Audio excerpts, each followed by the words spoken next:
Okay, well, welcome to the Mandela Day Extreme Soupathon experience. We're standing here in front of this crazy wall of soup. This is what we do here. This is what this weekend is about. This is what we've been about for the last 12 weeks. Yep, we've been doing this since lockdown. I call this my wall of soup Tetris. Yeah. My name's Evan. I'm from Ginger Blossom Consulting. I'm Pete Goffwood from all over the place. And we've got an amazing panel of chefs that are going to be joining us. Let's go and have a listen to what they have to say to us, and let's get going. And just so you get to realize what we're talking about here, each one of these packets behind us feeds 60 people. That's 60 cups of soup, 60 cups of soup from one of these bags, and this is what we're all about, trying to reach 67,000 cups of soup this week. Yeah, and please help us donate. We're looking at 67 being the number, so 67 Rand would be great. 670 Rand. I think I said this earlier on an interview, 6.7 million would be even better, and 67 million would be fantastic. No, we take donations no matter how small or how large. We're going to have a great lineup of chefs and celebrities throughout the day. We're going to come and peel some potatoes and do their bit, and we're going to get their opinions and see what they think of how this whole system works. All right, let's go. Let's go.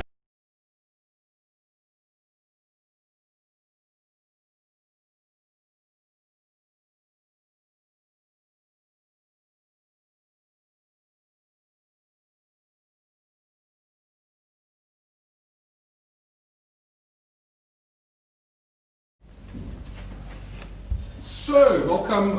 Pete is cooking soup, so I'm going to be asking a few questions to our esteemed panel. We've got Kevin Gibbs, Brian McEwen, Garth Struble, and Mario Luis. So we're going to start with my first question. And my first question is, how has COVID changed your outlook on the food industry? Let's start with Mr. McEwen. I think it scared the hell out of me because it's totally unprecedented, and I see it's decimated the industry, but inside every cloud is always a silver lining. I think it's going to be a tremendous opportunity for the guys who do survive. They're going to change their business models, they're going to change how they go about running their restaurants, they're going to change their menus. Hopefully we're going to see the re-emergence of more homely, comfort-style foods than some of the wild extravagances we've seen for the last 10 or 15 years. So I think when the industry settles down, and it will do, it might take some time, but when it settles down, I think it's going to be on more of a level keel than what it's been before. And Chef Struble, your opinion on that, and anything you'd like to add? Yeah, Evan, I think it's important, as Brian said, I think the people that are left really have to change their model. I think that things of the future will be better from a food point of view for the future. And I think that going back to real food is really what it's all about.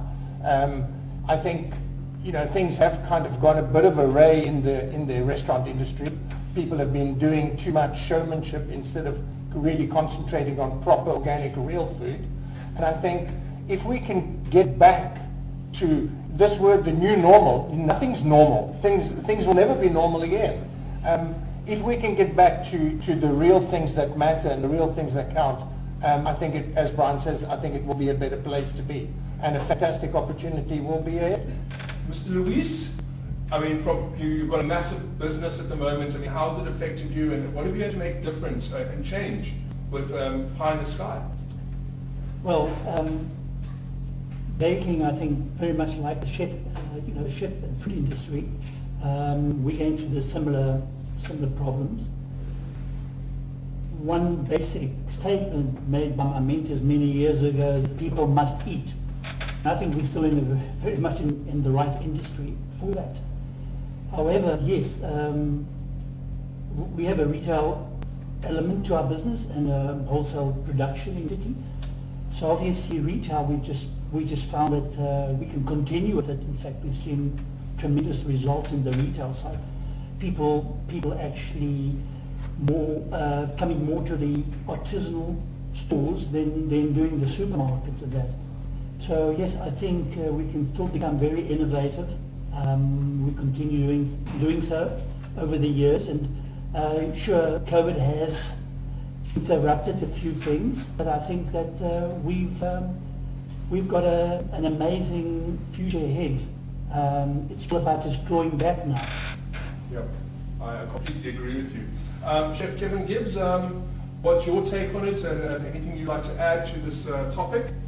Yes, I would say, in agreement with my colleagues here on the thing, is that I think that the change that will come with COVID coming in is that the kitchens will downscale. They won't have this vast amount of staff in the kitchens, and the guys that are wanting to be in the profession are the ones that are going to stick it out. You know, it's not just a fly by night anymore. The guys that are coming into the kitchens that are going to stay there are the guys that are really passionate about what they're doing. That they, you know, and as Brian said earlier on, the comfort food will come back. You're not going to have 100 guys putting something on a plate. You know, that the style of food, because you won't not be allowed to do that anymore. So that creativity of food will come back, which from our generations is a good thing. Saying that again is, because I'm a bit in the meat trade now, is that COVID has also made us think outside the box. We do different things now. We from wholesale to retail. So that's been something that would never have happened if it hadn't come around. So from that point of view, there's a plus. And going forward, it will be a bigger plus, because expansion of certain industries will have to expand and think outside the box. Kevin, you know, being in the meat trade, would you call yourself a piece of mutton? Would you call yourself a piece of lamb? I'm a Wagyu. Curiosity. Right. I just thought I'd ask that question. I'm sure everybody in the audience would have loved to have known. I think, looking at the panel, I think they're all mutton.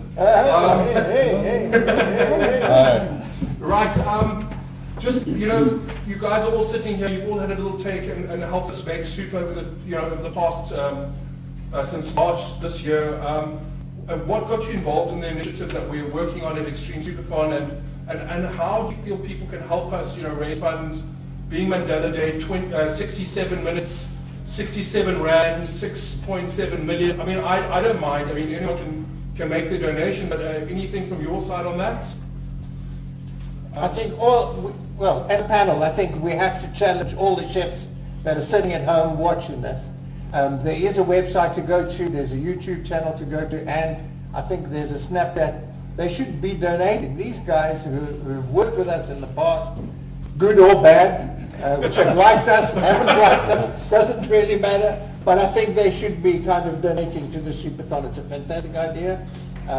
It's something that we're very proud that you guys are doing. And it's been great. Now, in 1993, Chef Struble and Chef McKeown, you were both involved in the 1993 Chef Tour Against Hunger.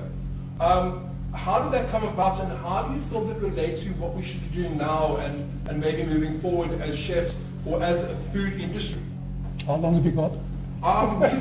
We've got some time. Okay. Well, if I could take you back to those days, I know that you were still in diapers in those days. I think I must have been about 12. Okay.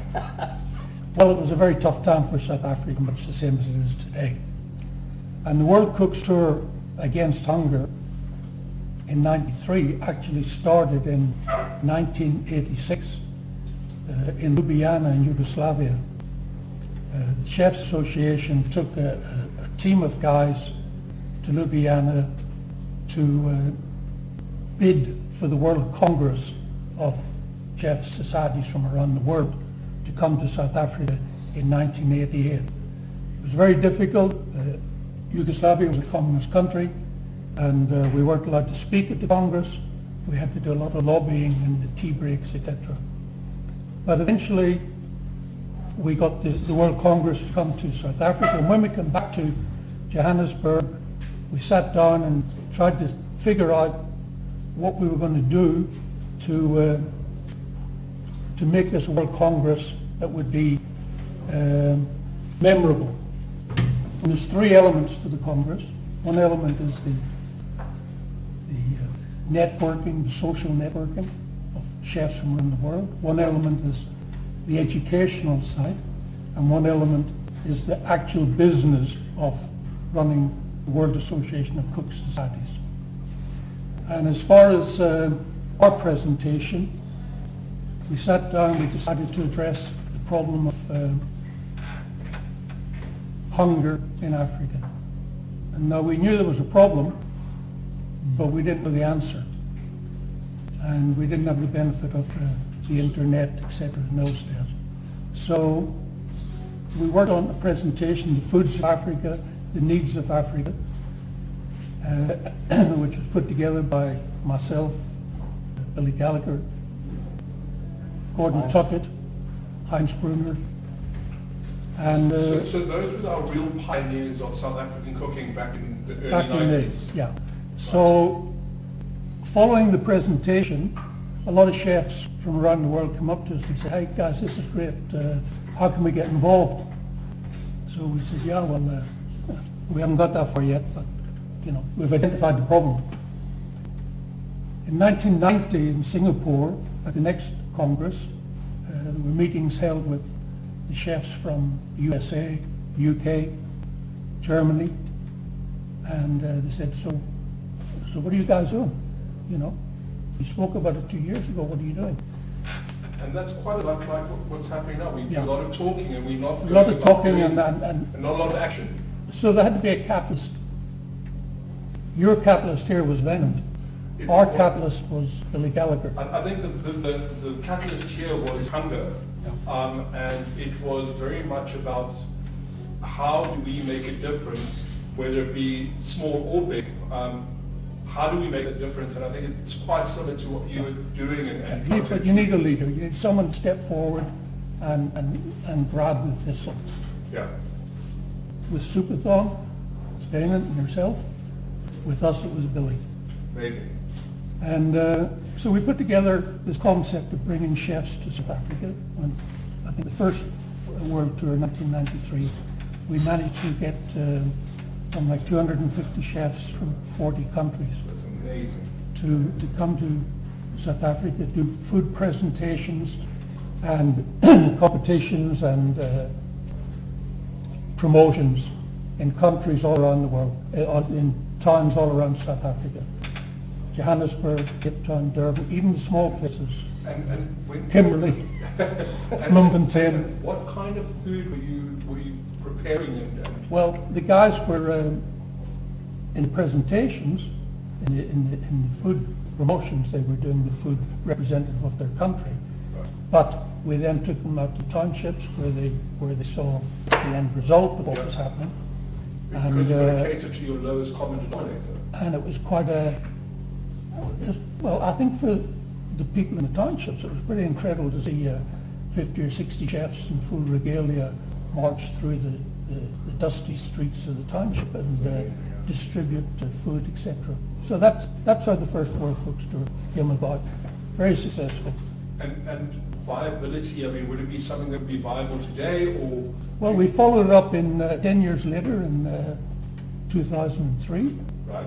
with more chefs attending, more money raised, and then again in 2011, which was the last one, with Bidvest being a major sponsor, and they raised over 8 million rand. That Oh, that's a huge amount of money. And there was one further add-on which is very important to the whole story of it, because 2 years after that, in 2013, 6 of the chefs, led by Heinz Brunner, Martin Cobalt, Manfred Reinhardt, Fritz Fletcher, climbed Kilimanjaro for exactly the same reason, to raise money, and they raised somewhere in the region of 250,000 rand. So are you saying that yourself and... We're on the next trip. Yeah, on the next Yeah. trip. You guys are doing... We're doing Table Mountain. Are you doing... Oh, Table Mountain. Table Mountain, Yeah. something Excellent. closer to home. And were you using the cable car, or are you planning on walking it? No, we can go up the back, can't we? There's a route up there with a bucky. Oh yeah. That's amazing. I mean, that's an amazing initiative, and I think... And how would Chef Struble, how would you say it ties into what we've got to try and do today as chefs, and not so much chefs, more like human beings? Yeah, I think the big thing that both of these concepts have leaders that have taken, as Brian said, taken the thistle and have kind of run with it. And I think that's the most important thing. You need somebody to drive the truck and other people need to get on. And you can't say they need to stay on all the time. They need to get on, they need to get off, more people need to get on, and it needs to keep moving forward. So that takes to a question that I've written down, and I'd like to ask you, where do you think the current leadership structure in place failed, and the chefs of South Africa? I mean, how do you think it's failing, not just the chefs of South Africa, but the people of South Africa, and how do we maybe make that step forward to find a leader or start, where do we go? Any ideas or thoughts on that? Let's start with in the corner. Well, basically, I'm not in the hospitality industry as such. I'm more coming from a bakery background, and we had a very similar situation pre-apartheid. We were very much a regulated industry, so we were really tied down. But moving forward into the new South Africa, what we found is that we basically always relied on our own initiative in our industry. There was no formal training as such. So we basically had to be forerunners in our industry. And the advent of artisanal baking, so we basically, we are the forerunner in that in the Western Cape. Are we saying we're falling short in our training facilities? I mean, do you think we're falling short there with leadership and actual training of staff, of students and moving forward? Or do you think we as chefs in our industry should take it upon ourselves to be training our staff better than we do and giving them more time and putting more time into our staff, because at the end of the day, that's where our biggest asset lies, within our staff. I think it's what you need is somebody that can hold it together. Like a Bill Gallagher was he was an icon. He was with us all the time. But whatever Bill said, we would follow it. So you need that type of person that you're going to look up to, like Wynand, he carries a lot of strength from starting his building his whole career to where he is today and what he's achieved. So you need somebody to pull with him. So whatever he says out there, the guys below will follow. And that's where Bill Gallagher was the same. He had the guys around him. And let's not forget that Bill worked as the food and beverage director for a big company. So he had that space, and Soupathon or Southern Sons was a leader.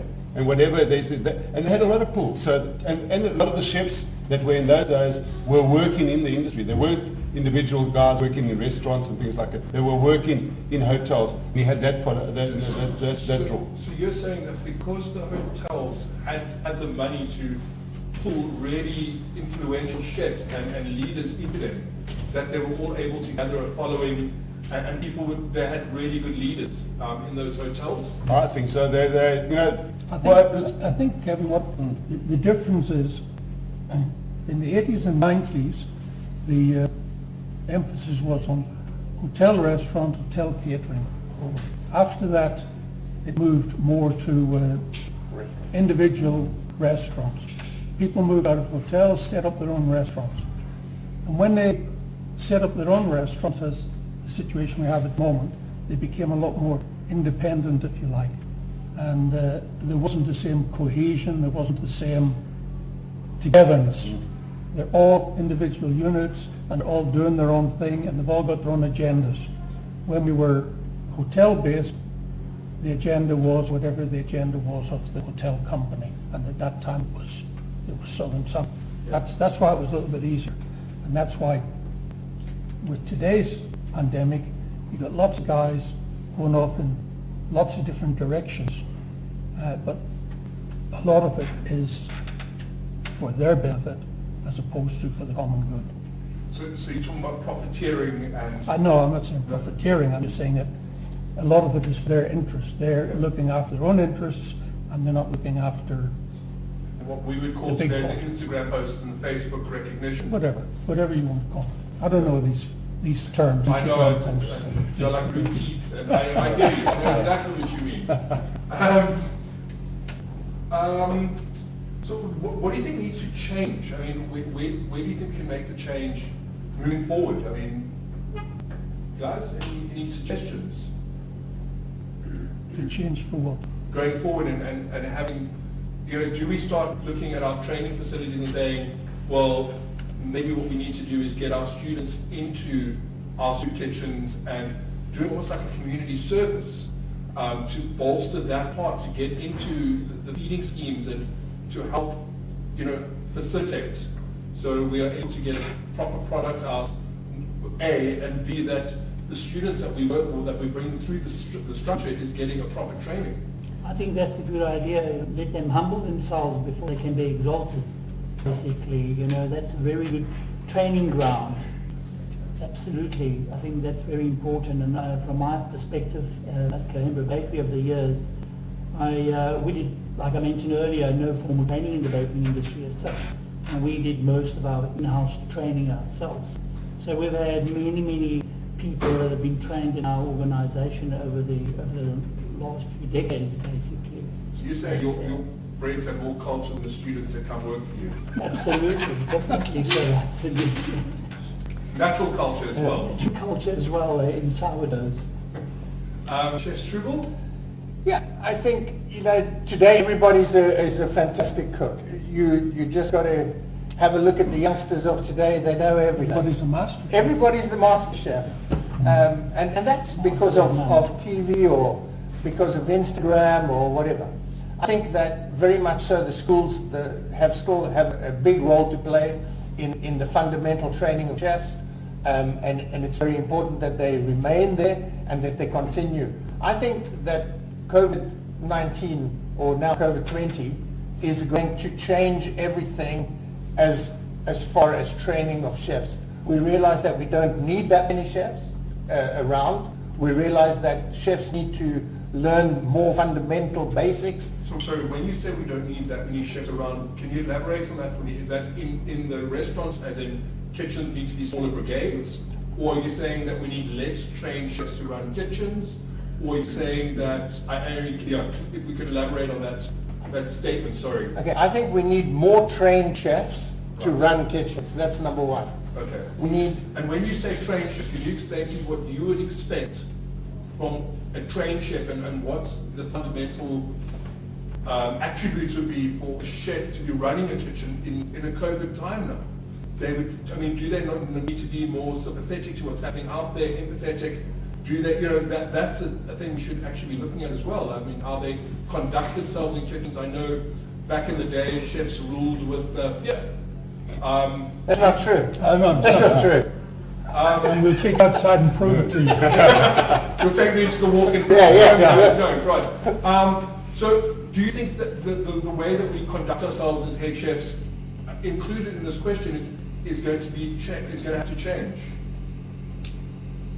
Absolutely. I think it will change, and I think it's not going to be a conscious shift to change. I think it's going to change anyway. Yeah. I think that who would have thought to say we always said before, everybody has to eat. The job of a chef will always be secure.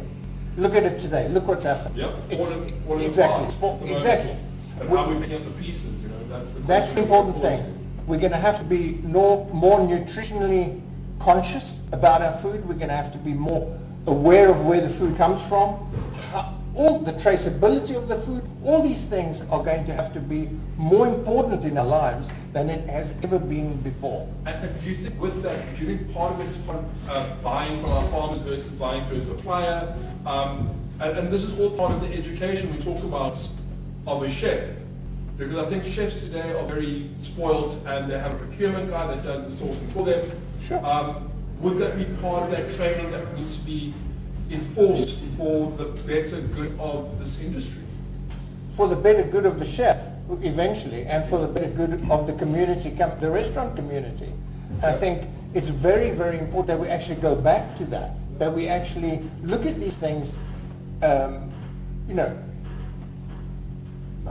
not wholly, but how we look at these things from a generational point of view. Holistically and from a generational point of view. And I think young people today should be willing to go into the industry because it's a fantastic industry. I wouldn't have changed my job for the world. I know that Brian would have changed my job for the world, because I used to work for him. Funny that I think there were a lot of people that would have preferred to change their job for the world. I know. And Mr. McCure, Chef McCure, let's be honest.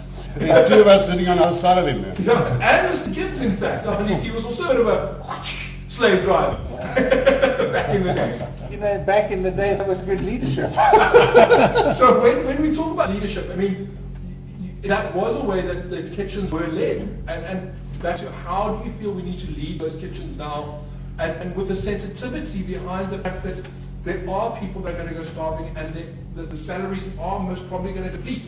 But how do we inspire our staff and the people in the industry to thrive? Because it can't always be doom and gloom. We've got to look at the positives, what's going to come out of this. It can't always be monetary, but let's get job satisfaction of it. Anyone just agreeing, disagreeing, please? Absolutely, Evan. I think one of the things, and we first and foremost like to be very pleased to be associated with you guys, you know. And I think the first thing is, due to COVID, obviously, we needed to start this initiative, and I think that is basically the example we are setting with our staff in-house. They see the number of donations going out to Soupathon or to Labours of Love or Reclaiming the City or whatever organisation, and I think the staff look at that and they will say, right, this company is doing the right thing at the end of the day. So instilling that in your staff, showing that you in turn can be humble, and that we can look, everything comes back to you at the end of the day. We've almost touched 100,000 rolls in donations over the last 3 months. And we've touched 400 and I think it's 27,000 cups of soup. Yeah. So that's something we've done, and I think every little bit counts. Yeah. We keep going. I keep telling people if I can do 1 cup of soup, I change one person's life one day, I've changed his world. Absolutely. And obviously, talking about the new people in the industry, from my experience, I handed the baton over to 3 oaks in my business, and they're my sons, basically, who actually virtually were part of the business growing up. You know, either waitering in the coffee shop or sitting with dough, that type of thing. We like to call passing on the baton. Passing on the baton. So basically, that's what I've done here, and I think they in turn can do the same for the next generation or generations of staff in the business, you know. Kevin Gibbs, what's your take on this?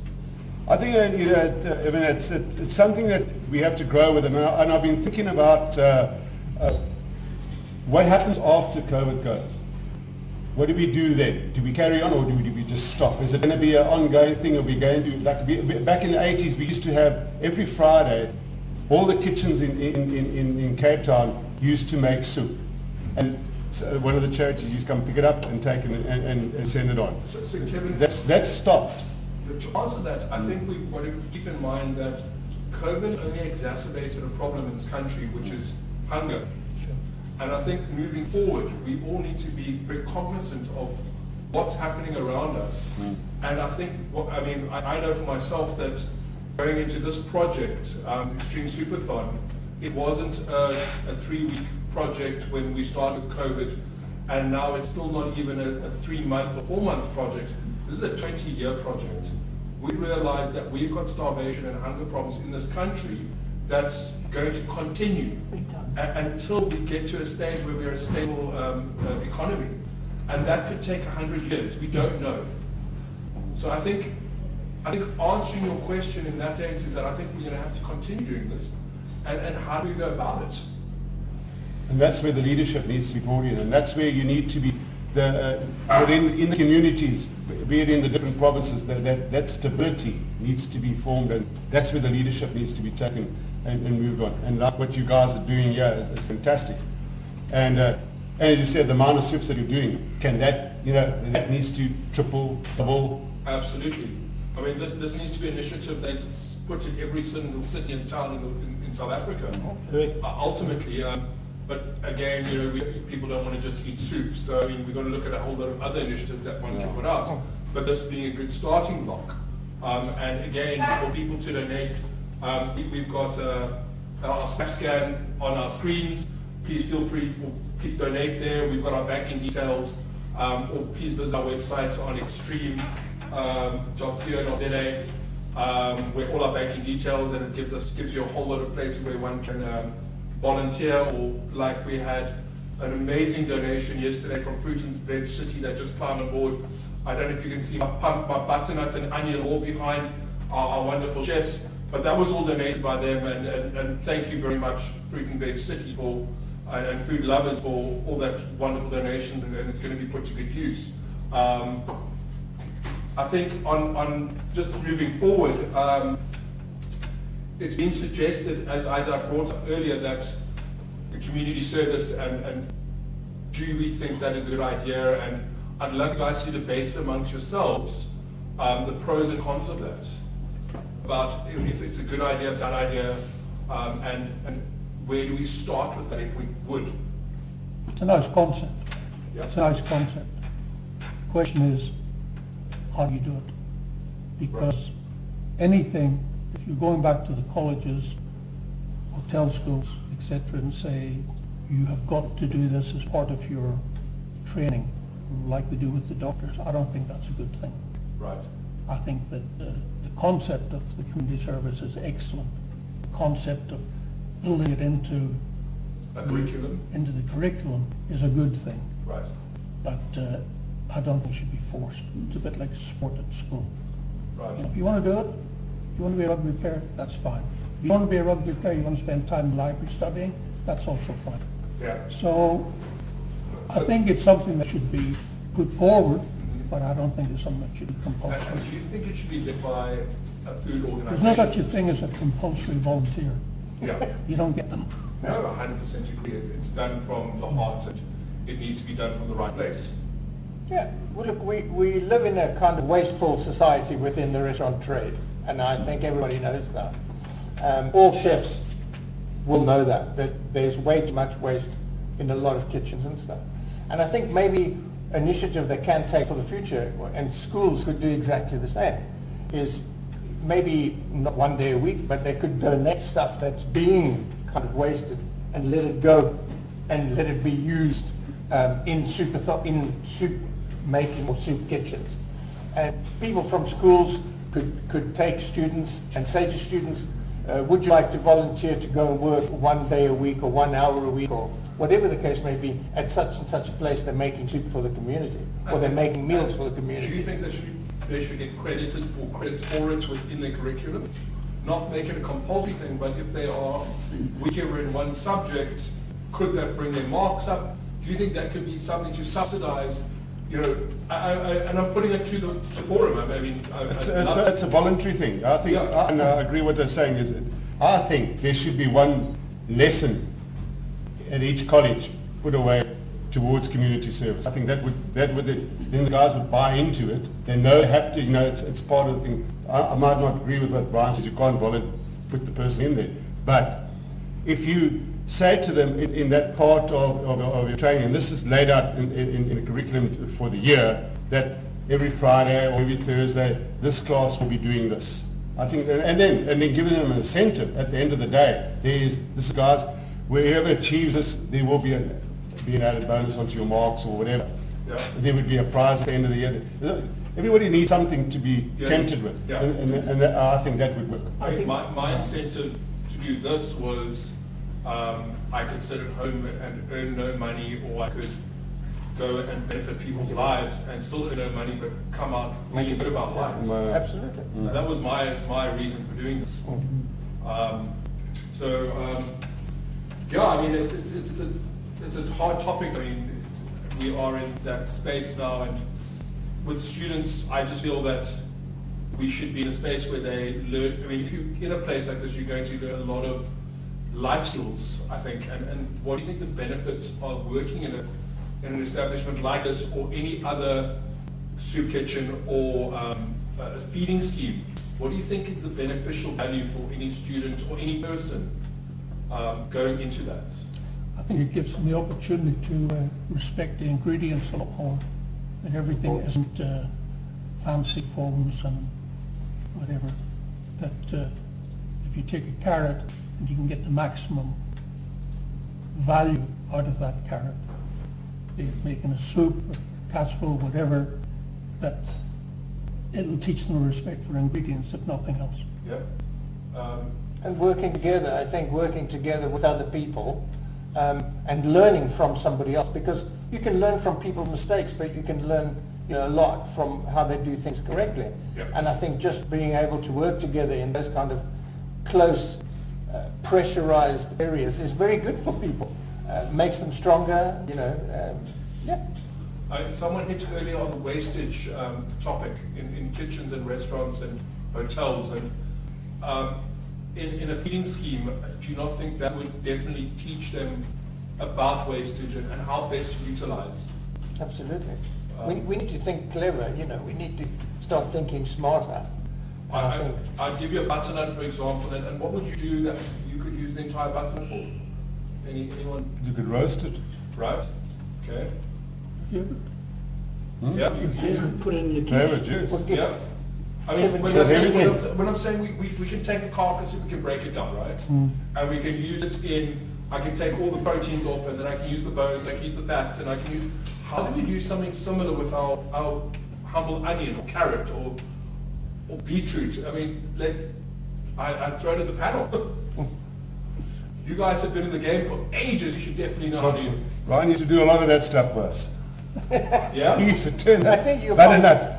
The important thing is, as well now, and I know Kevin doesn't always agree with this because he's in the meat business, but I think people are eating less meat. Yeah. And I think Don't tell me, Gold. Brian and I did some stuff together. Brian's very sort of forward thinking, and he was playing around with vegan food, and we were talking about it some time back. It's actually a challenge for a normal chef who's been working with meat all their lives, nice guys like us, to think about vegetarian meals. It's a challenge. But it's a great challenge because there's so much that you can do. Yeah. And there's so much that we actually have lost in the past. And these things will come back, and the trend will come back, and I think it's coming back very strong now. And I think that's going to inspire people as well to do better things, to do more interesting things, and incorporating kind of less protein or less meat from that perspective. And I think it's great for people to get involved in this, and I think with that you'll find that people will waste less. And if they work in soupathons or work in soup kitchens like this, as we said, they respect the ingredient more. They also get the opportunity to find out what else you can do with a butternut instead of, just roasting it or whatever the case may be. And I think that's important. What do you do that? What do you do with a whole butternut? No, tell us. See, if you roast that butternut, you can eat the whole thing. Right. But Seeds if as you, well? let's say if you start peeling it, you're throwing half of it away, aren't you? What would you do with the seeds? Well, Well, you can you dry can the grow them, seeds, dry you can them. use the seeds to For make a salads. pesto, you can put them in a... Spit them on your salad. Yeah, pizza. You can grind them up. In fact, you could probably, if you had enough of the seeds, you could make a seed flour out of it and bake bread. I mean, have you baked bread from seeds before? I mean, when I say seeds, I'm talking about as a seed flour. Seed flour, well, obviously, with our industry as well, it's very much a retro type of situation where we used flour purely before just to make bread. Now we can use it as a leaven to make your pre-starter. So you're basically making your sourdough as it was From many seeds of years. butternut. No, you could actually. There are various ways of making your beaker, as they call it. You can use apples, you can use seeds, you can do anything just to make a culture. Yeah. And to get you that ferment to that leaven. So yeah, I think in our industry it's been like this now for a few years now that people are going back to the artisanal way of doing things and using traditional ingredients. So, and getting the maximum out of it. Anyone else got any opinions on On the pumpkin. Pumpkin, butternut, beetroot, potatoes. You know, when we work with making soup, we're using the most humble ingredients. Well, I'm Irish. We use a lot of potatoes. Yes, you do. And we found the best use of them was to make poaching, which is distilled vitlets. And almost like a- in these days, with the liquor restrictions, instead of making your pineapple beer, make some poaching. That's my advice. Now we're talking about a different industry now. Well, it's all We kind of botched the- that. It's all kind of the same. I mean, what else could we make it from? I mean, while we're on the topic, let's talk about, we can't buy alcohol. Let's talk about what we can use to make alcohol in our homes. I mean, we know how to do pineapple beer. Tell us more about your potchi. It's a closely guarded secret. And then, in your own personal lives, how do you feel COVID's changed it for you? Kevin? Well, I work from home now for my company, and it's we do a home delivery service. As I said, that's been something that's created due to COVID. So it enhances enhances your sales and your communication on different things. Yes, I think it's very stressful in a sense that you've got targets you try to meet. You've got people that you've never known out there that maybe would buy from you, and you have to knock on their doors and things like that door-to-door salesman. I don't know over a phone. I think it's because it's something that we never do. I always look for the end part. When is it going to finish? And every day you get something that gets thrown at you and say, "Oh, it's not ending this week. It's maybe in another 2 weeks' time." So that tension is quite hard and I can really feel amongst the guys in the restaurants that it must be hell. Yeah. Chef McEwen, how's it changed your life, now with, being semi-retired? Well, I still run a vegan food delivery. And can you tell us a bit about it Locally. and what you're doing there? Well, we're not doing anything because I've stopped deliveries during the COVID pandemic. Yeah. But it will resume once we can start doing deliveries safely again. Yeah. But I've spent a lot more time investigating the whole vegan story because it's something that's going to become bigger and bigger as we go on, as Garth was saying earlier. People are looking more to plant-based lifestyle than livestock-based lifestyle. Yeah. Sorry, Kim. And I've spent a lot of time developing recipes and developing new ideas. And would you like to tell our audience that No. are watching any really cool ideas or new innovations you've No. come up with No. in the spare time you've had on your hands? No. No? Well, one thing that Garth alluded to earlier is that we've been doing a lot of work with Soupathon. And can you tell us? Soupathon is a wheat-based protein. So basically, you take the gluten out of the flour, and it's nothing new. Buddhist monks have been doing it since the 6th If century. you sell meat for a living, this is very new. Buddhist monks have been doing it since the 6th century. So you take the gluten and you put various flavorings into it, to make it resemble meat, and you can then cook it off and shred it to make stir fries. You can make steaks out of it. You can make roasts out of it. And I think that by the time you add some vegetables to it and some sauce, it's very, very difficult for anyone to tell the difference between that and meat. Wow, Yeah. that's incredible. It has the texture of meat. It's the texture of meat. Garth, we talk over Zoom or whatever it is. FaceTime. First time. Yeah. We're both experimenting. He's doing it in This is why we're giving you visors. We don't want you to feel like a change. You still Exactly, each other yeah. like it through a window. So I would say that I eat vegan food probably 4 or 5 times a week now. Yeah. And you support Kevin how many times a week? Almost none. Well, I used to support Kevin, but I've gone off meat. So. Yeah. So ended it here. And yourself, Chef? Yeah, COVID's really changed the way we've operated. I've been running my own business, doing sort of taking chefs overseas to Sweden, working in Sweden for the summer. This year we were due to take 15 guys to go and work there to experience the Swedish cookery and to do some learning there. We haven't been able to take any, so I feel really sorry for those guys. They were really looking forward to it, learning something different. The kind of learning curve from a Swedish kitchen to a South African kitchen is always a good thing to help young chefs grow, no matter what. And yourself, Mario? Well, I think we'll continue with our Need and Rise initiatives in supporting you guys and the rest of the guys out there. We have, as I mentioned earlier, we have two elements to our business. We have a retail and a wholesale production. And obviously, that's the hardest hit.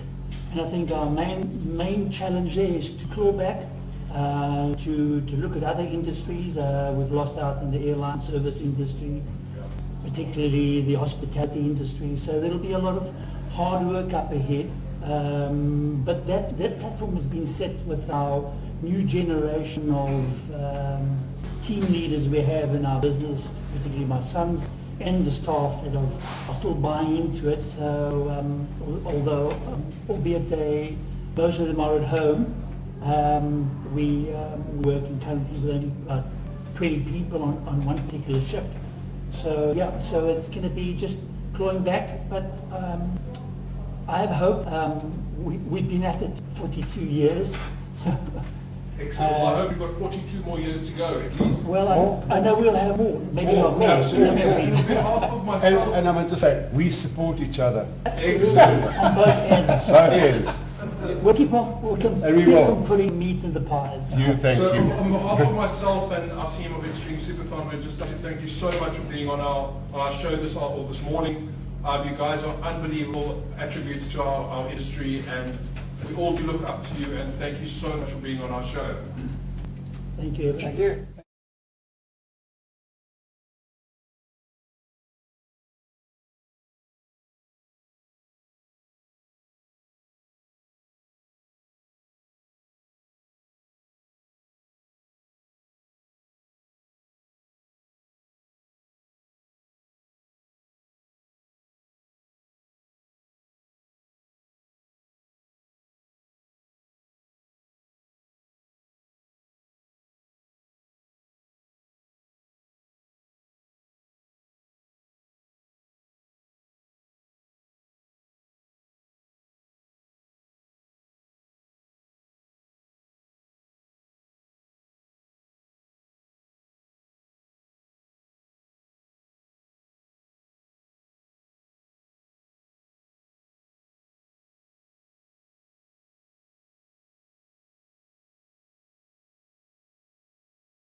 My name is Chris Lucas. I'm from the Netrek area in Pontiac. We get about plus minus 40 liters of soup weekly. In our community, it makes a huge difference because of the unemployment rate in our community, and a lot of the people in our streets they don't work, and they rely on SASSA money. So SASSA money is child grants, and if you walk in the streets, you'll see that most of them are workless. 80% of the community are workless. They're not working, and most of them have 3, 4 to 5 children. So it's a lot of underprivileged things going on in the area. So it makes a huge difference what you are doing in the community. The quality of the soup is actually excellent because the children always come back for more, you know. So it's fine, it's nice, it's a good quality of soup. I just want to thank Extreme Soupathon for all the effort they put in by donating the soup to us, because it makes a huge difference in the life of the kids. Thank you. This has been pre-arranged. This is not my show. There's other people in my building that asked me to use this facility. If you want to take them on about it, please do it post-specific. Thank you, Marcel. Right, welcome guys. Our next panel discussion, somewhat younger than the fossils we had on earlier, although as much grey hair as the original bunch. I can see that most of you weren't grey before this 12 weeks ago. Billy, thank you for being here and putting your 2 cents worth. I know you guys have been doing various programs of feeding your own, but it's nice to have you here just to join us for Mandela Day as we try and hit 67 something. We're trying to raise a bit of money. We're trying to get to 67,000 cups of soup. But it's part of a bigger picture, and I think I'll ask you guys to tell me how you feel about it. You know, it's ironic that we're those who aren't working as chefs, yet everyone else is doing bits and pieces, and we seem to be grafting the hardest in this lockdown to keep other people fed. And I think I get a feeling also that we are feeding a lot of people who should have been fed even before the pandemic. What are your feelings about the sustainability of these kind of feeding programs, and how important do you think that is? Pete, I'll give it to you. Pete. It's always difficult when someone has the same name. So I think for me, the sustainability is definitely, I think, Baynard, him and I have chatted quite a lot over the last 12 weeks. It's not a COVID problem, it's a problem we've always had. It's just now it's become that everyone's aware of the situation. And we've started to work together, which is incredible. I mean, we work in an industry where most people are so obnoxious and don't like sharing and things like that. So it's become a lot better where we're now communicating with each other, we're helping each other. When Baynard has extra tomatoes, he phones, sends it out to us, we come and collect it. And the sustainability is as you know, we have a school. We've actually incorporated it into our syllabus. And we first approached the parents and asked them how they feel about it. We asked the students, obviously during COVID, it's purely they have to volunteer, but after COVID, it's going to be part of the syllabus. So we are still going to be feeding. We do 500 people a day.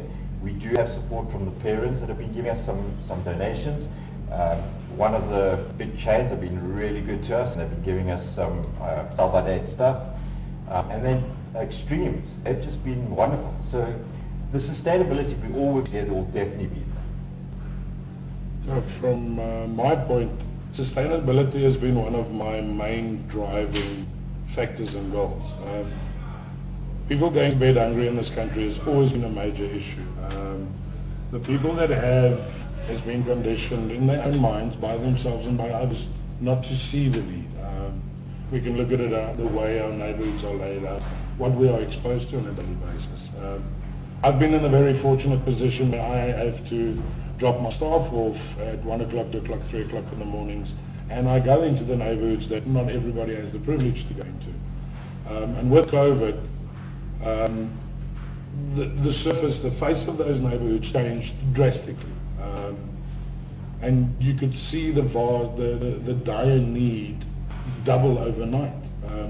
The schools closed, so a lot of the younger kids weren't getting their school meals. Some of them, that was the only meal they got. So there's a lot of things and people to blame and a lot of things to go that went wrong. But I think the biggest problem is everybody's blaming everybody and nobody's doing anything. And I think that mindset changes where the people in glass houses start throwing bricks and actually start taking those bricks and all that negativity and turning that negative energy that they're projecting out to the world into a little bit of positivity and start peeling an onion and cooking something. And by starting to make 1 cup of soup or 1 sandwich a day, they'll also start feeling a little bit of pride and a little bit of self-worth and get a little bit of purpose again in their own lives. And by helping somebody else, you'll be surprised how good you feel about yourself internally. You don't have to get praise from anybody else. Stay off social media. Stop trying to tell people how much you're doing and how good you're doing. All those things will come from within. And then you need to start carrying on. I've had huge arguments with great friends and people I know and that I've known for years about if you start something now, you cannot stop. Because you create an expectation, you're filling a gap, you're feeding a hungry mouth. The day you stop, you are now responsible for creating the need. Because you took care of a need. You took on that responsibility to say, I want to help. Now, in my humble opinion, by you now stopping to help, you are recreating a need that you were servicing at the time. So sustainability is key. All the help we're getting, I have to be honest, we kept on looking up to government, to leaders, to local, municipal, governmental help. We realized they've got so much work to do themselves that they can't always pass help down because they sit with the same problems as we do. They have budget issues, they have staff issues, they've got COVID issues, they've got revenue issues, their clients are also disappearing. So we start looking around to our friends, our colleagues, our suppliers, people that we used to do work for, people that used to use us, people that used to be our suppliers that came to the party. And it's sustainability, about sharing resources. We make soup, that's all I want to do. I'm not going to do anything else. I make soup. There's a lot of other people that does beautiful other things. I've got a beautiful relationship with the tomato farmer, sustainability. He's not throwing tomatoes away, he's saving on a garbage disposal cost. It cost me 350 Rand to go fetch 2 tons of tomatoes, sort through it. The beautiful tomatoes I now distribute amongst 200 soup kitchens in Cape Town. Pete is one of them. So now they're using fresh tomatoes and they apply it in any way or form that they can use it. I use the softer tomatoes to make soup. The ones that we can't use and aren't fit for human consumption, we've put in a program where we're feeding donkeys and horses in the horse cart program in Cape Town. All the peas, the peels, the pips, the seeds, it normally gets driven away into a big black hole somewhere in the landfill. We're now starting worm farms and compost heaps and community gardens. And this is all zero money, people. And I can't understand why more people are just not doing something. Everybody says they can't do anything. You can't, just do something. And I think if anybody and everybody just starts doing something, a remarkable movement will be started and it will be sustainable. But the whole thing is when you start something, you can't give up. Because you need to make a commitment and you need to stick to it. And those that can should. Not if they want to, they should. And that is where sustainability takes. But there's beautiful people out there, there's companies out there, there's corporates out there that are willing to help. But they're looking for the right people to give the money to help. There's a lot of people out there that is not interested in sustainability, but in self-gain and self-enrichment. Those are the people that needs to be worked out until we find the right people with the right hearts that really want to help.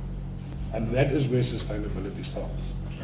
And we also need to remember, we can't forever carry on by giving soup away. We need to start working on sustainability where the people that we are helping, that we need to show them how to start helping themselves. By teaching them how to make bread and make soup and cook for themselves, to grow their own vegetables. And that's how we're going to fix this problem. We can't expect them to stand in queues for the next 100 years. And we can't expect ourselves to be doing charity work for the next 60 years. Sustainability starts at the bottom and we need to tackle this problem from the bottom up. not from the boardroom down.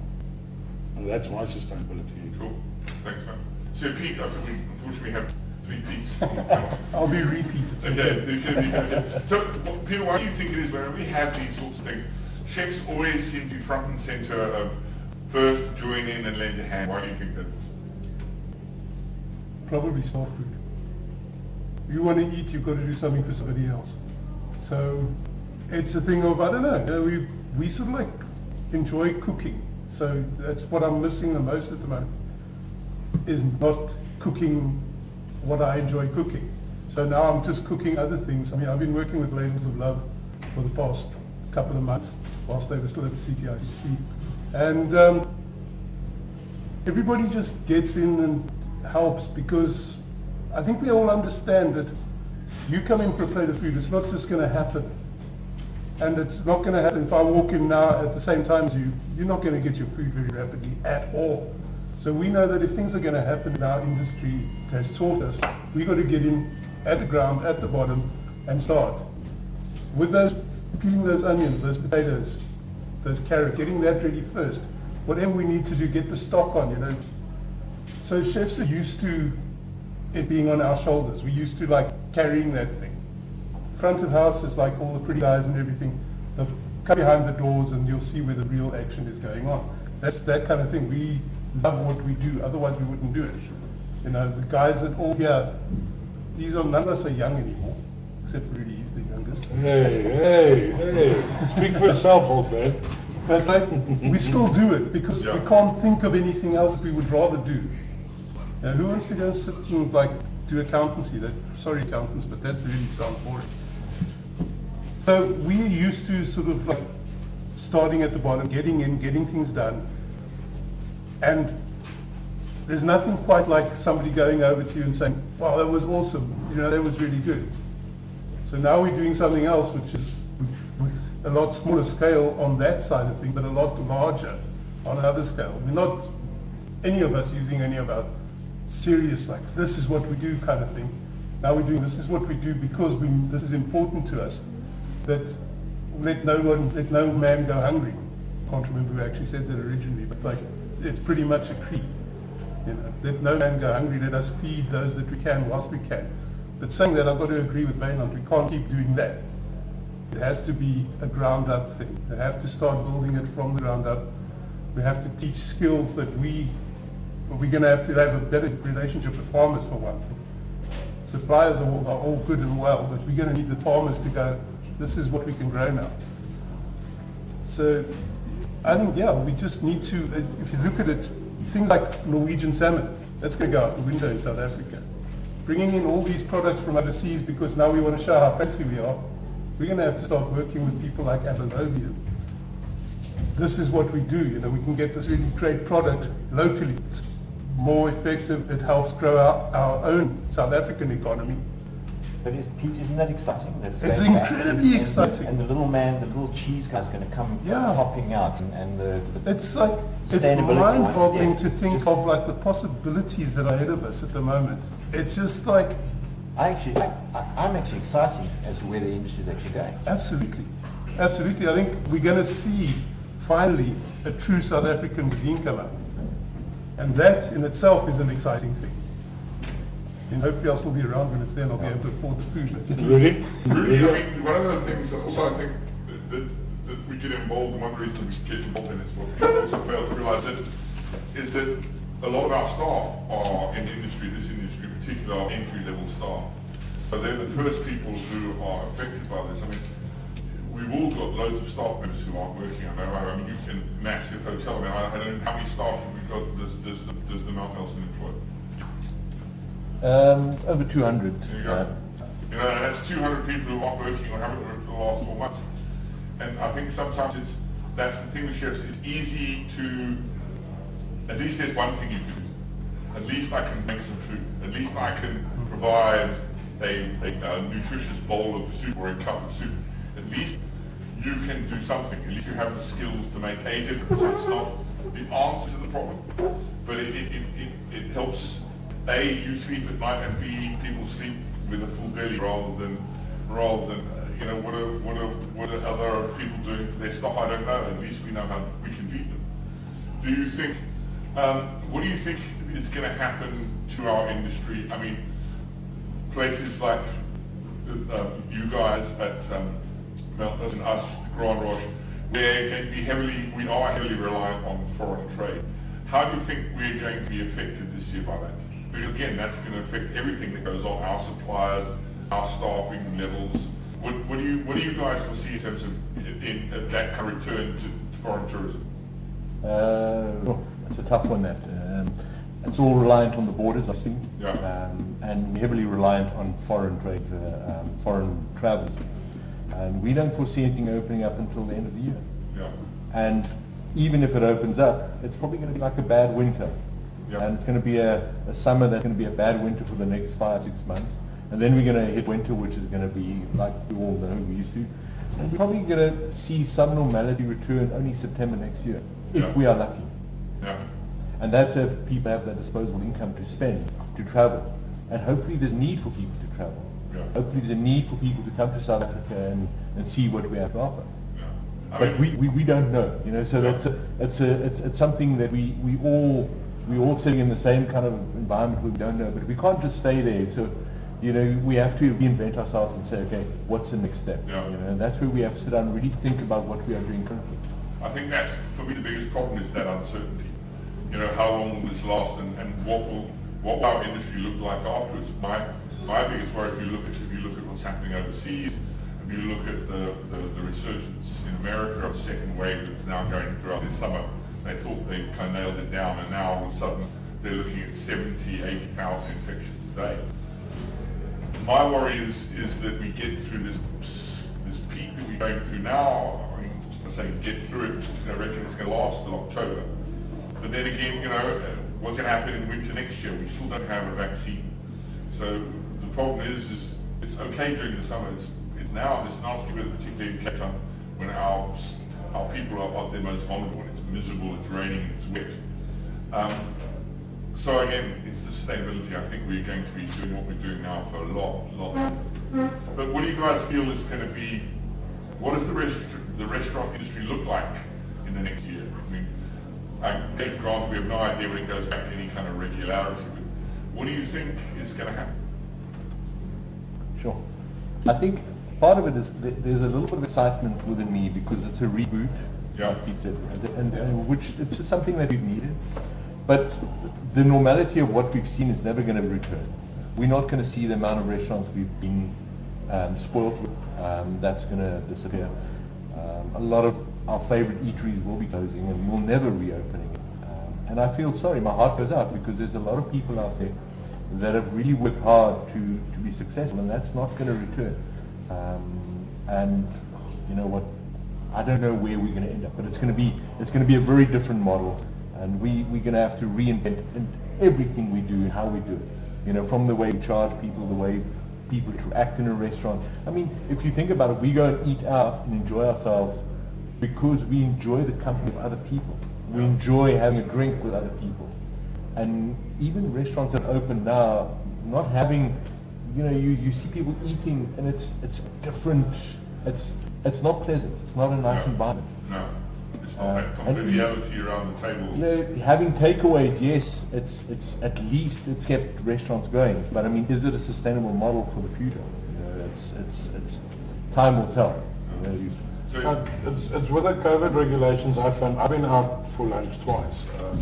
As it takes the social experience out of going out to a restaurant. Now, I go to certain places because I enjoy going there because of the way it feels, the experience I have with my kids. There's restaurants I go to where I phone ahead, I am on my way, and I don't tell them. I walk into the restaurant, my table is ready, my drink is on the table. I don't even ask what I want to eat because it just arrives. I can eat a meal in that restaurant, me and my entire family, and not say a word, and bite the bullet and leave. And you go to certain places because things happen in a certain way. And some of those restaurants for us is like an extension of our dinner table at home. And that is something we miss enormously. But also the people that used to serve us, Rosie, Lionel, waiters that we've known for years, My kids grew up in prams and they're now 15, 16 years old, and these guys have tracked my kids' progress through school and their achievements, and missing that part of the food industry. But yes, a lot of things have changed, but remember, change are always good, or not always bad. Change can be good. And I think what we need to do is we need to take a step, or we need to take a feather out of our predecessors' box. Remember, they were in an industry where there was nothing. Late 60s, early 70s, if you look, it was the Carros hotels, the beginning of the Sun Internationals and the bigger hotel groups. There was nothing. And they started building something, and then we came in as youngsters and we took over the reins and we built something bigger and better. Well, that's now ended. So all we can do is look back at history to when there was nothing, because there's not much left now. And it's now on our shoulders to see what's left and what we can do to build something from it again. We need to pick this up and rise from the ashes now. We can keep on bitching and moaning and complaining about it, or we can go sit around a table, calm down, act like adults and say, how are we going to fix this? And I think that's a mindset that chefs, all chefs, needs to start taking into account and say, okay, this is the new normal. Everybody wants to know what the new normal is. This is it. How are we going to fix it? And stop looking back at what we had, and then maybe get together and say, how can we fix this based on what we had, modify it, change it to try and hang on to some of those ideas and try and afford, because it is changing. Not because we have any choice in it. This was not forced upon us by anybody. This is it. It's nature. I don't know how the rest of the guys feel on the panel, but Pete, for me, I think, and why I'm excited, I think a lot of us have been sweating for many years and doing this as a career. I strongly believe that more places need to be a little bit professionally run. So they need to have a qualified chef behind the bars. They need to have an F&B person out in front. Most of the time we dine out, people have been tired. The waiters are exhausted. People have been using their staff over and over, doing double seatings every night.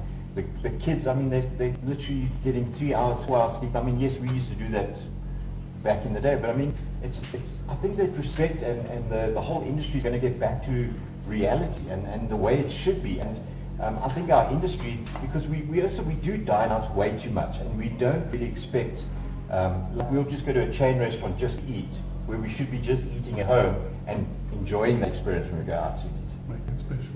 Yeah. What you're saying is cheap. The food is too cheap, and that's why we can go and eat out every night. It is, but I think we accept a lot of normality. It's not, for my mom, for her to go dine out, it's her birthday, or because affordability is only when I'm around that she can actually do that. So I think we often just go and splurge money and just have a mediocre meal, as opposed to, dine out where the chef is great and the chef's working his kitchen, not sitting on a TV panel somewhere and not actually working. And convenience and instant gratification.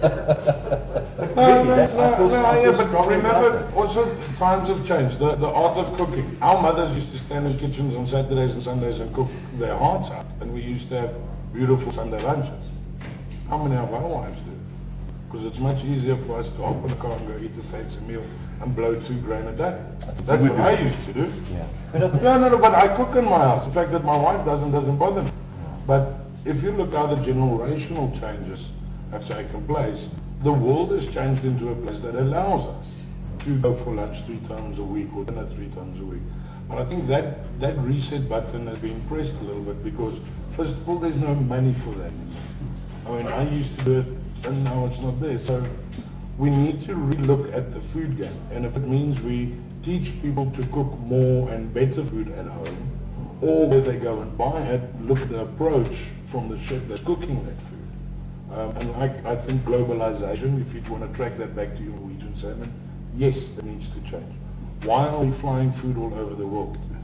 Why aren't we just driving it from Paarl to Cape Town? Why is it flying from overseas?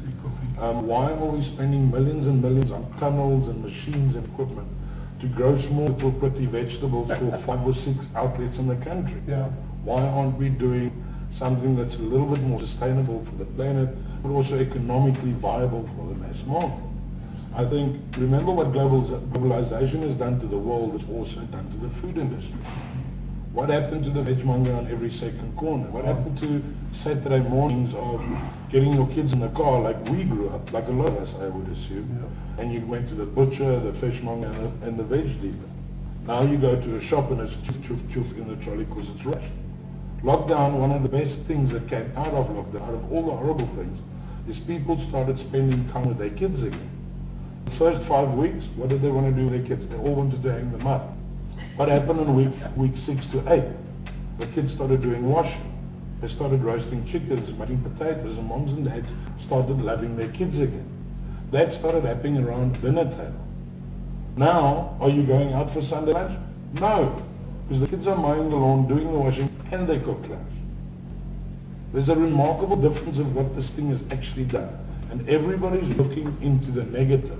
And they forget the 2 or 3 good little things. Let's build on the good. But share the good with everybody so they know about it. And they can help you build upon the bit of good you've experienced. Share it with them. Honestly, and think about it like that. Because speak to your friends with kids. You will be surprised how much closer this has brought families. Now tell that to your friends. Let the families come together and cook food again. Make a little bit extra and give it away. You know, the guy that knocks on your front door, he's just a person. Somewhere he's got a mother, a brother, a kid, a daughter. Give him that bowl of rice with a piece of chicken that was left last night. That 2 slices of bread. It's not going to cost you anything. It's sitting in your fridge. You're most probably going to throw it away. Yeah. So guys, I think we need to talk to business. For those people who are watching and do want to get involved, obviously, who don't have the wherewithal to come down and peel the potatoes and help us stir pot of soup, how can people donate? How can they get involved if that's what they would like to do? If they feel the need to be part of this movement, what should they be doing, Brad? Yeah, it's one thing that I started off with. I never wanted to ask for money, but I think at this stage the movement and the thing that we're doing is getting so big that we have to ask for financial contributions, because this thing has become a lot bigger than we ever anticipated. And I have to be honest, this started off and you were very involved. At Soupathon 1000, we wanted to cook 1,000 kilos of veg. I think we're on 30 or 40,000 kilos now. This thing ran away, but a financial contribution would be really, really, really appreciated, and it goes a long way. It's Mandela Day, so the guys told me anything with 67. So I like big numbers. I'm a caterer, I do big numbers. Thousands of people in stadiums, big events. I don't like doing small weddings and quickies, but we do that when we're desperate. So I want 67 million or 67,000, 100 million or gazillion. I'll settle for 67 Rand. That's also good enough. But yeah, anything financially we'd greatly appreciate it. And how can they donate? How do they do that? Snap scan and go on the interwebs and Facebooks, Instagram. There's a tweeting somewhere out there on the internet. So they They'll put all these logos on so the... they can go to the Extreme Soupathon Facebook page. Yes. There's Yes. banking details there, and there's also a snap scan if you are so inclined. You can donate Yes, safely. yes. That's what they told me, but I couldn't remember. But Pete, sorry Pete, And also people do the same thing, and we Yeah. have to raise money for. So how does people get hold of to put money in your program? like Wayne said, I hate the word feeding scheme, but it's at the moment we've got a couple of our students' parents that are donating every month, which we're blessed with. Contact Debbie on our Debbie at senseoftaste.co.za. And yeah, I mean, like I said, we've had help from one of our big super chains that's really helped us, and Vanon's helped us a lot. And you know what, you'll be surprised, like my next door neighbor, they give me 1,000 Rand every month. And it's just incredible. There's a lady downstairs that works in our complex. She doesn't earn that, and she gives us 100 Rand every month. That 100 Rand, I mean, it can feed so many So people. far. The reason I asked this, Pete, is because we've said about the chefs have the wherewithal to make soup, and in this industry we know how to do scale, we can get suppliers. But there are people out there who would like to do something, and it's the people who have only got $50 or only got the 60 cents. And I think there's nothing wrong with asking for money, because some people don't have the time or the skills, but they have got some funds, and at least I think you've hit it right on the head. We have the skills. Support us with produce, and we can get it out there. And that is so important. And you know what I've seen, and I was listening to the legends of the industry, which I've looked The at, elders. the other 4 chaps that were here earlier. was having a school, I have seen that in the last 12 weeks, my students' life skills and ability to actually think has increased so much. And we are really, as I said earlier, when COVID's over, it's going to be part of our syllabus. We are going to carry on. And I've seen, because I mean, when we teach, you teach someone how to French trim one lamb cutlet. That's not food, that's not cooking. The minute they get to the restaurant, they don't know whether they're coming or going. So all of a sudden, you're now having 500 chops as opposed to one chop. You know, so it really, I think it's the best thing that's happened for my school, and I can see the value that it's added to my students. And also with contributing, it's not just learning. Spread awareness for us. Take that thing on Facebook or social media and share it and like it and show your friends. And also what we've been finding is there's a lot of corporates that's come on board. We've got what we call our track and trace program. If you give us 100 Rand, we'll track that 100 Rand for you. We'll show you your bag of carrots. We'll show you where it gets turned into a cup of soup. We'll show you where your cup of soup goes. And we'll even go as far as getting those people to say thank you for you. Corporates coming online with sponsoring services. I've got our refrigeration company that looks after all our refrigeration needs free of charge. Then we've got a designing company that helps us with our websites and our marketing and our logos and our branding. So all these great companies that can't give us physical money, but they've made their services available to us. And that's had a vast impact on our efforts, because all of a sudden I don't need to find 100,000 Rand to pay a marketing company to help me spread this message on social media. Now, saying that, I need to also say, what is social media? Because I don't know. I think I did a post on Facebook in 2015, and that's what I know about social media. So all those people, accountants, lawyers, advocates, saying that if we need legal advice, and those folks have come up and they're helping us with business proposals and approaching funds who have funds available. So help in any way or form. You got 10 empty bottles, send them to us, we'll cook jam, put it in there, we'll try and sell it, and the money we'll use to buy carrots. So in any way or form, services, money, whatever there is, we can find a use for it and we'll turn it into food. Guys, thank you very much for your time and your insights. It's been great having you here. You've got to eat a few ton of carrots before you leave, and then your day is done.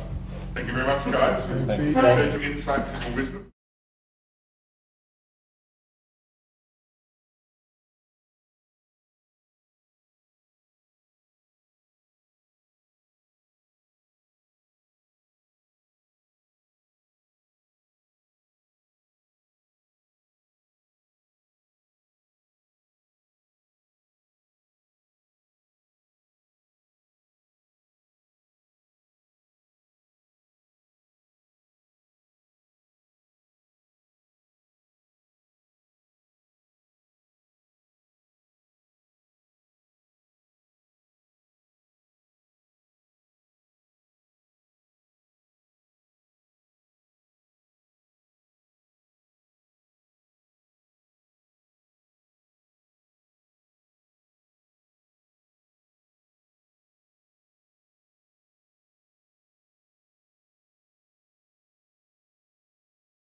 Soupathon. And okay, you all got 2 minutes. 2 minutes. Oh my God! Right, what's that? Hey, Bruce, look. Hey.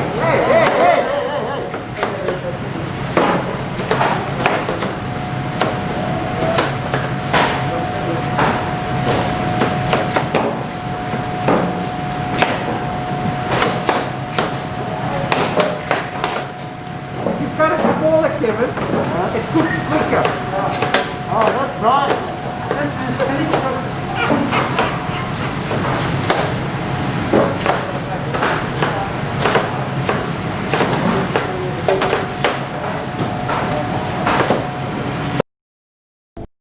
My name is Warta Rahim and I am from the Salt River Can. And Salt River Can is actually collecting 600 litres per day, 6 days a week from Extreme Cuisine to feed our people, our needy people. Extreme Soupathon has helped us tremendously. Firstly, we are a poverty-stricken neighbourhood who does not have money. So we were battling to help feed the people in the community. And by collecting the soup on a day, 6 days a week from Extreme Cuisine, Soupathon, we've been able to help these homes in need of food, and they're using it daily. They are enjoying it, they find it nutritious, and they're absolutely loving it and can't wait for the next portion to arrive. Well, Salt River is absolutely elated that it is completely halal, because we have a big Muslim community and we also have a Hindu community. We're actually a very diverse culture. So by being vegetarian, if you want to put it that way, that is so perfect. And like I said previously, people are complimenting the soup. And I've been privileged to actually taste the soup because the chef had insisted that I try it myself so that I could tell people. And it is absolutely delicious. It's 5-star quality, definitely. On behalf of Salt River Can, I would like to thank Extreme Soupathon for what they have done to help the Salt River community. And that being said, I've also pointed out and alerted them of some other communities that they've also now helped. So thank you from the bottom of our hearts, Extreme Soupathon. And we hope that you find the necessary funds to carry on with this good deed forever. Thank you so much. I'm Farid Rahim. I'm from Salt River and I work with Warda, which is my daughter that does all the organizings, and I'm just a driver around. My role is basically that I collect the soup from here, right? We then distribute it to the people that's not working, and then I deliver it to a home where boys is abused boys, right? There I deliver, and then I also deliver at a traditional housing, people that used to live in a shack.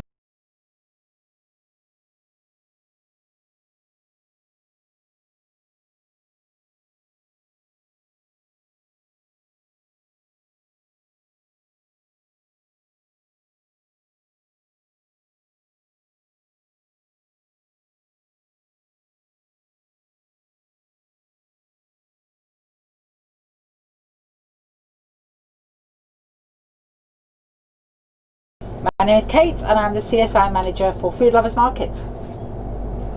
I heard about you through Hamilton's, our marketing agency that works with Peter, and we decided we could get involved.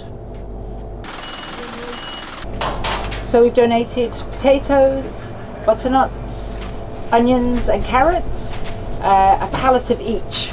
So about 10,000 rands worth of vegetables for the Soupathon. So we're really thrilled to be able to partner with Extreme Cuisine and for the Soupathon, and we would encourage everybody to get involved. It's a great cause, they're doing great work, it's a fantastic setup, and we're really, really pleased to be involved.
the world to kill. Just in the first time we did this. Bag to bag, a little onion. Oh, fuck. That's a top left.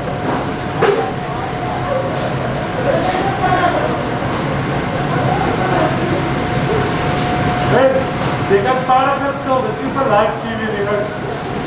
This is just a photo shoot. You don't really have to feel that far, chef. It's just for a photo. Because I'm the fucking boss. You must work it, guys. This is how it works. I pretend to work. You do all the hard work. Hello everybody, I'm comedian Nick Rabinowitz. I'm here at Extreme Cuisine and the Extreme Soupathon. That's the sound of a freezer freezing stuff. And we're here on Mandela Day. 67,000 cups of soup being prepared. They have fed over 400,000 people, over 400,000 meals since the start of COVID. Incredible work, making a massive difference in extremely challenging times. Well done, guys.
Right, Pete, so you've been with us since day one in Extreme Soupathon. I mean, what made you want to get involved with Extreme Soupathon, and Well, I think it's like everyone has been saying, you know, if you're a chef, it's an easy thing to do. It's what we do for a living, you know, and so I think one of the things of any kind of sustainable giving, fundraising, whatever you want to call it, is you've got to make it as easy as possible. Yeah. You really do. And as chefs, all of us, you know, this is what we do. This is our daily bread and butter. So the logistics of it, the organisation of it, the execution of it, is stuff we can do in our sleep. As Pete Pankow said earlier, it may not be the sexiest food we've ever made, but certainly some of the most necessary. And I think it was easy to get on board when Baynard said, look guys, I mean that first day we were going to get a ton of veg and we were see what we could do, you know, and we're now 40 or 50 tons later, and I think we've done something like 320,000 cups of soup. Yes, we are actually on 400 over 410,000 cups of soup. We're already over that. I think it's 434,000 actually. There we go. And it all started with 1 ton of veg, you know. I remember coming into the kitchen, I mean, Vena gave me the call and he said, look Evan, I've got one really good bad idea. He may have used a different word. And I said to him, cool, I'm in, and that's how it started. And I remember walking into the kitchen and being quite intimidated by the people that were in the kitchen. It was a whole, like, I've never worked with so many chiefs and so few Indians. Yeah, it really was. It was actually quite something. There was a lot of people here. I think there were 15 chefs on that first day, and yeah, getting all executive chefs, all sous chefs. So they're the ones usually barking the orders, and rather we were the minions peeling the carrots. And I still remember to this day, I have sleepless nights. Those bags upon bags of the little bloody cocktail and some of those things. That is quite a humbling experience, but I felt it also even the playing field for all of us. I mean, we all went back to basics, really. Yeah, for sure. And those horrible carrots. It's one when you buy these, because that's the thing about the veg, is that because we're turning into soup, it doesn't have to be the sexiest looking veg, as long as it's fresh, it's fine. And so some of the sort of second grade stuff we're buying, the carrots are lacquer. Try and peel those. I know. You go to the supermarket and have one of these long super carrots that peel in seconds, but you've got 3 roots and gnarly bits and pieces. And the next truck is coming already with a baby beetroot on them. Yeah, I know. I remember also when I said to Vainan, do you have one of those peeling machines? And he says, yes, we do. We use them. He told me stop being so lazy. But he also mentioned to me, which made a lot of sense, was you're going to lose too much of the product. Yeah. And I think that's something that a lot of the chefs on our panel have spoken about today was wastage and chefs doing a lot of wastage, and we need to be more cognizant of what we're doing with that wastage. I know that we've started as an organization at Extreme Soupathon. All our peelings are now going off to donkey farms and to places where horses are being kept, and we're feeding those animals with the peelings. I mean, it's been amazing. There's this huge network that we've created from the farmer all the way to the peeling bin. People are probably wondering why we're peeling the carrots and that, you know, if we make soup with it. But we're doing our best to make it the best product when we're putting it out. So the peeling of the carrots is taking the bitterness out of the soup. So everything's been really thought about with the soup that I think there's definitely still a lot of pride that goes in. We may just be churning out vegetable soup after vegetable soup. It's still got to be damn tasty. You've still got to have some respect for the people that you're feeding. You're not giving them slop and say, yeah, it's free, you can't complain about it. It's still got to be a hearty, nutritious, and tasty cup of soup. And also, you know, just last week we were discussing what would we do for Mandela Day, and I said to Theron, who works with me, and I said to him, well, why don't we do a show and try and make awareness and get people to donate money, because at the end of the day, we can't run this organization without funding. We've got some amazing funders that have climbed on board. Fruit and Veg City, Pete, I mean, Food Lovers Market, sorry, I apologize. I mean, I remember giving a call and saying, Pete, is there any contacts? And you said, let me give them a call and see what they can do. And if you look up behind me, this wall of veg, I mean, they came to the party, but they didn't just come to the party, they came to the party in a big way. Yeah, look, I mean, I phoned Kate Marie up, the person who does the CSI stuff, and she said, look, just tell me where you need it. Tell me what you need and where you need it. And they came with a 3-ton truck full of veg, about 12,000 rand worth of veg they dropped off yesterday. So yeah, you know, it makes our life easier. We're not worried about where the fruit's coming from, we just have to worry about where it goes to. So it just makes our life easier if we have this corporate support. But having said that, you know, if you want to help and you can send in 20 rand, we'll take it. 20 rand gives us 10 or 15 cups of soup. So, it all goes a long way. There's nothing that, you don't have to think that, oh, well, I can't contribute a truck full of veg. Whatever you can do will help. So nothing too small. We worked it out. It works out to about R2.80 per cup, right? Okay. And being Mandela Day, we thought 67 would be a good number.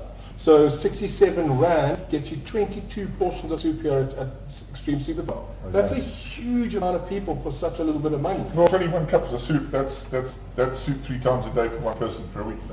You're pretty good at maths for a chef, eh? Yeah, Well, that's it. I mean, that's all it costs to feed someone.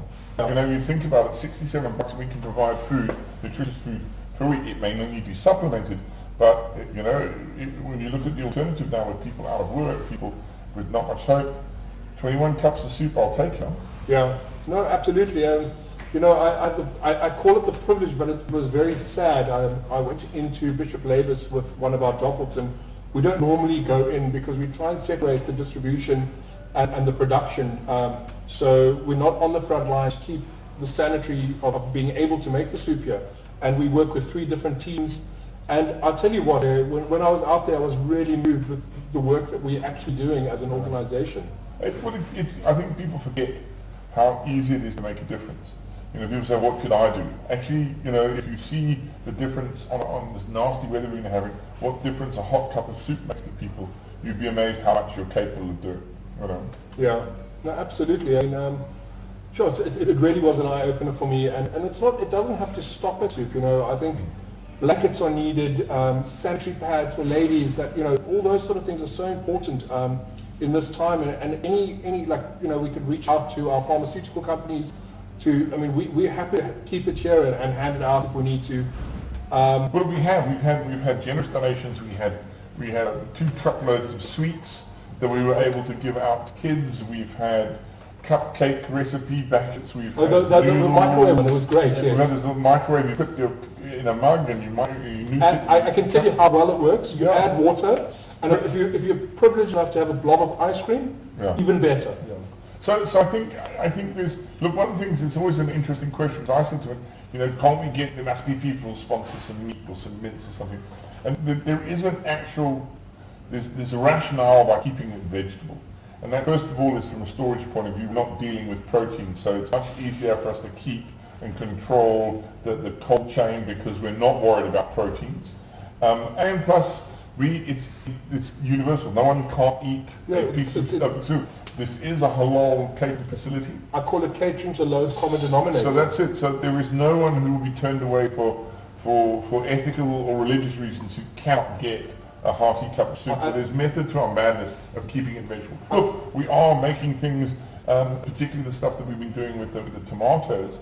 If you want to use that tomato soup that we give you as a base with meat products, great, perfect. Those tomato soups are a great base for a stew. We've done it here a couple of times. But I think we don't know, it's back to sustainability. We know with the vegetables we can keep the price down, we can keep it affordable in terms of how much we can churn out. And so I think that's the model we'll stick to. We add, if people bring us stuff, we add it if we can as other gifts we can give away, but our core is always going to be the food. I don't know if it's been brought up yet, but have we spoken about the process that we actually go through here yet? No. So let me tell you a bit about what we do from a processing point of view. Our veg arrives on the trucks, and as Pete said, it doesn't matter what our veg looks like, because what we ultimately do is we mince it and we cook it. We then take it from that point. We bring it down to 20 degrees. Only once it's hit 20 degrees will we pop it into our fridges. Blast chill, bring it down to about 4 or 5 degrees. We then decant it into 1 litre containers, Pete, if you remember. And we then freeze, block it, and then we put them into 10 or packs of 10. So we've got 10 blocks of soup in each bag. Each bag can feed 60 people. Okay, so we're adding that block of soup, a kilo block of soup. We're adding half a litre of water. Absolutely, to send it down. Okay. Because our soup is really thick. We try and make it as thick as possible. And there's a method behind it as well. It's to do with the cooking process when it goes off-site. So if we have a very thin-based pot, we can then put the water into the pot, bring it to the boil, then throw the soup block in. I call it the soup cube. A lot of moms in communities are using the powder one. Not quite the same. This is done with fresh veg, and it then dissolves in there, and it doesn't stick to the bottom of the pot. And there's nothing artificial. Absolutely. We've used natural. Yeah. That's No From MSG. day one. So from day one, our thing was that we weren't going to use any MSG. We were going to keep it completely natural. Salt, pepper, fresh herbs, dried herbs, a little bit of curry powders, cumin. So we used that sort of flavor enhancer to make the soups as delicious as we possibly could. We then developed recipes for each soup. So we now know that for every 10 kilos of potatoes we're using, for example, we're doing 40 kilos of butternut to that, and 10 kilos of onion gives us a batch. So basically most of our recipes have a potato and onion in the base, and then there's a third element which is depending on which of the veg. Absolutely. Pumpkin, tomato, 100%. beetroot, beans, butternuts. And the reason we've got veg on the table, I know everyone thinks it's just a table garnish, we call it in our industry. It's not. We actually put these veg on the table on purpose to show you that we're using veg that have got imperfections. Our butternut isn't just a normal butternut with this long stem. We've got round ones. You know, we're quite happy to use whatever we've got in front of us and create a meal for somebody. I mean, you only have to look at Eminem to get an example of the imperfections that we have to deal with on a daily basis. I have no response because this is a kid show too. I think kids would be bored out of their minds, but But for example, we have the guy out in near Paul who has the most amazing tomatoes. Now, supermarkets want blemish-free tomatoes that are all the same size, that look sexy, and farmers end up discarding all those gnarly-looking ones that. I mean, if you think about it, go to the supermarket, you've got 6 tomatoes in a little tray, and they all look exactly the same. They're all the same size. That's not how vegetables grow naturally. They end up with all sorts of odd shapes, and we take all of those. And this is the beauty of it. This farmer actually pays to have this stuff carted away and destroyed because he doesn't have the transportation or the wherewithal to use it. So we pay him the transport fee. We pay for the transport, so we pay for the truck to get there and back, and the guys come back with 2 tons of tomatoes. So I can tell you exactly what the breakdown of that is. Yeah. So we're getting about 2 tons of tomato. In that lot of tomatoes, there are tomatoes that have gone off, but we sort through all of that, and for 2 tons, we look at about 1.8 tons we come out with. It costs us 300 Rand from farm to door. Sure. It would have cost him 3,000 Rand to get rid of it. Yeah. So economically, it would make more sense for them to give it to us to create a product that we can give out to people who are desperate. And not just large tomatoes, but you thought you ever make soups with the little golden tomatoes, yellow, and all the colours. Well, you know, the people that we hoping are watching this would understand exactly what we're talking about when we talk about the yellow, the red, the green tomato, because we're getting those as our product that we are putting into our soup. So we're using the best product we can possibly get as well, that is giving us an amazing product for the people we are producing for. Norman, when you got on board with us, what were you doing? I mean, Radisson had cut down on staff. Lockdown just started, and I got a call, and the guy said, "Do you want to come help out?" And I said, "Anything to help out." Ended up in this kitchen with most of the executive chefs in Cape Town, most of the big names around us, and we're all standing there peeling potatoes, making soup, peeling tons and tons I can tell you now, you're talking absolute nonsense. We didn't peel one potato. They were all washed and put straight through the mincer. We peeled all the sweet potatoes. We did peel. Sweet potatoes we did peel. I had calluses on my hand. And baby beets. Yeah. The baby beets were the worst. I know when we had to boil them. Yeah, and then rub them. While they were cold. By the end of the day, your hands were like cramping, and So we have suffered with the soup, I have to tell you that much. I have nightmares of being chased around the garden with massive butternut and onions and but what I have you. think COVID was also like a leveler. It's totally different. It's a humbling experience. Totally. For us to come in here and see what everybody's doing, and then see what the pictures that the people that are eating the soup out there, the end result of those people's faces. I think what we've done. I mean, I know. I mean, when I hear your story of why you did this, I think, we had a lot of our contemporaries were here, and I think their main motivation, really, their main motivation was to get away from their wives. Pete, would you like to elaborate on that? I know your wife might be watching.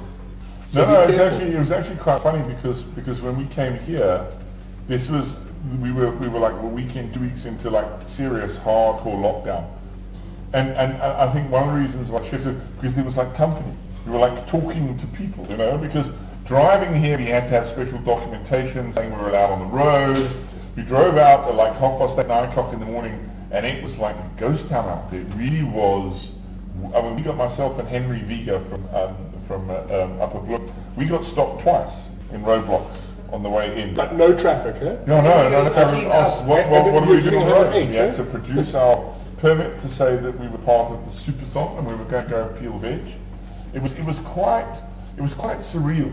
But that was what I think was quite lacking about it. There was this kind of camaraderie here that we were all doing something that was a little bit weird because no one else was allowed out. Everyone else was kind of. You almost felt naughty, and you on your way home you beat the curfew to get home on time. In case something happens. I can tell you, I had that piece of paper in my car. The disappointment on my face that I wasn't stopped once. I mean, I can tell you that I might have had things in my car that I wasn't supposed to have.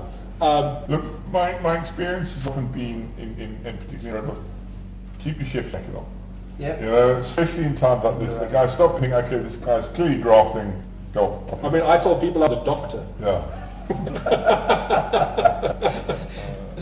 No, but I think that was rewarding because we were just starting out. We had no idea how long this was going to last. I mean, when we originally started, it was going to be 3 weeks, and then everyone said, okay, it's going to be longer than 3 weeks. It'll last till 7 weeks. I thought they were going to come and have some fun here. Yeah. And then after a week, 2 weeks, 3 weeks. And I'd love to explain to you how we've progressed from there. You know, so I'm on board. I've been on board, and I'm here pretty much 4 days a week now, full time. Still not getting paid, must tell you that. But again, using my time constructively, because I could sit at home and actually like ponder, and I'd have too much time to think about the negative. Yeah. And this for me is like gives me my space and allows me to kind of still be me. And when we decided, when chefs, started drying up, our volunteers, we then reached out to the communities that we provide soup to. And it's amazing to see, firstly, the demographic is mainly female. And we are dealing with a huge pandemic, but we've also had this huge crisis of woman abuse and child abuse happening out there. And I think it's very important that we talk about that just a little bit to bring a light to what we're doing. So we've got a group of ladies that come. We've got 3 different groups, and they all do 2 days a week with us. And it's interesting. It's interesting to watch them here because not only are they proud to be here, but it's like a sanctuary for them as well. They walk in here, they've got a story to tell their family when they get home. I went to work, I was in an environment that was clean, sanitary, they care about our health. We get on a taxi, we scan before we get on the taxi, anyone with a temperature can't get on. And we only fit a certain amount of people per taxi. I think we're using about 2 or 3 taxis every day to bring our staff in. We also provide them with an exceptionally good lunch. And we take that for granted. For me, you, and Norman, lunch would possibly be one of our 3 meals of the day. Yeah. And I think for the people that are coming here to work, I think lunch is their meal for the day.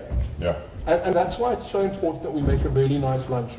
We do. I know I've made lunch more times than I've made soup when I'm doing it. Exactly. And I remember you made an amazing curry, and you've done southern fried chicken for us.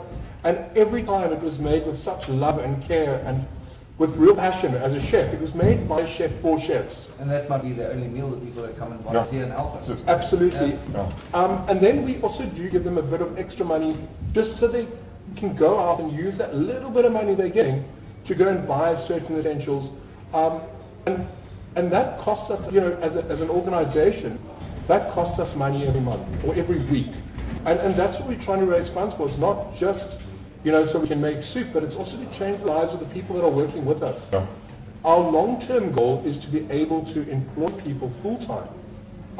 If we have enough funding to actually employ them and give jobs to people. And it's just an amazing initiative. And we just hope that people are watching and really want to get involved and help us in every way possible. Maybe remind them where they can. Yeah, again, guys, go to our Facebook page, extreme.soupathon, and the link directly there. There's a snap scan there that you can donate directly. Plus, there are banking details and bits and pieces. Because we, as Wayne said earlier, and one of the things we keep going on about, this effort needs to be sustained. This is not something that will, as soon as lockdown finishes, whenever that may be, we'll stop. This is the kind of thing that needs to go on continually, because half the people that we're feeding are starving not just because of COVID, they were starving long before COVID started. And I think it's part of the social responsibility program that we need to make sure that we continue to provide those that need what we can. So that's part of what we're looking at is trying to keep this sustainable. And if it means that we're having to bus in people from different communities and they're getting a couple of shifts worth of pay every week, that's more money to be put on the table when we get home. And the chefs will continue to volunteer, because even when we're all fully back at work, we can always a shift here and a shift there. There's always hands to be done. There's always time chefs can find. That's one of the beauties of working shifts, is that you're always able to make time for things that are worthy. But people, please, we urge you, if you can, and as Wayne said, donate what you can. You don't have to donate money. If you can donate services, if you're a truck and you can help us to go and collect vegetables, that's money, that's petrol money we have to spend, that's drivers we have to pay. So any kind of donation that makes sense to our operation, if you think you can be of service or you can be of value, please. You don't have to donate, but get hold of us through our website and through the Facebook page. If you think there's something you have to offer or something you'd like to do, please, we need all the help we can get. Right, and that's the end of our show. Thank you so much for joining us, and keep safe, everybody. Keep self-distancing, and look after your loved ones. And remember, sanitize and be safe. Cheers.